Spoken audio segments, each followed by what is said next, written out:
बे पासे हैदराबाद में अपडेट कंदासीं। महंगाई खिलाफ एसयूपी ऐं जीडीए गडियल बुख हड़ताल कई है। महंगाई नामंजूर जा नारा लगाया विया। बिल्कुल नाज़रीन, अपडेट की त जीडीए एसयूपी कारकुनन एहतजाजी मुजाहिरो करे नारेबाजी कई है। अपडेट की हैदराबाद में त महंगाई खिलाफ एसयूपी ऐं जीडीए जे गडियल बुख हड़ताल थी है। महंगाई नामंजूर जा नारा हया विया आहिनि।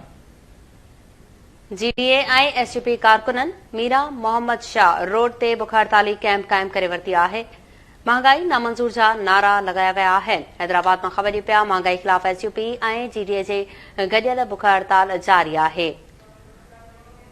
बिल्कुल नाज़रीन, ॿुधो त एहतजाजी मुजाहिरो करे नारेबाजी कई वई है। जीडीए ऐं एसयूपी कारकुनन एहतजाजी मुजाहिरो करे धरणो हयो आहे। इन हवाले सां वधीक तफ़सीलनि लाइ असां लाइन ते मौजूद आहे हैदराबाद मां केटी न्यूज़ जो रिपोर्टर असगर खानोठी। जी असगर, अपडेट कजो।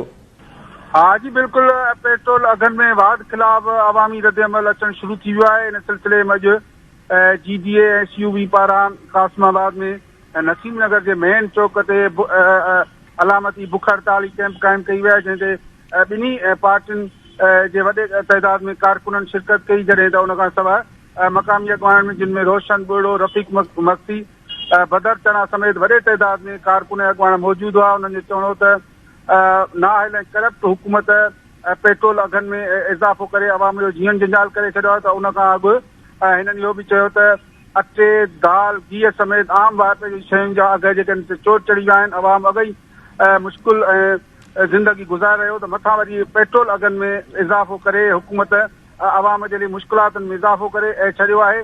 इन मौक़े ते हिननि इहो बि चयो त असांजी एहतजाजी सिलसिले जारी रहंदो ऐं हिनखे सॼी सिंध ताईं वधायो वेंदो। जॾहिं त इन मौक़े ते नाणे वारे वफ़ाक़ी वज़ीर इसाक़ डार जे पुतले खे बाहि ॾेई साड़ियो वियो। जी, वॾी महिरबानी अपडेट करण लाइ असगर खानोठी।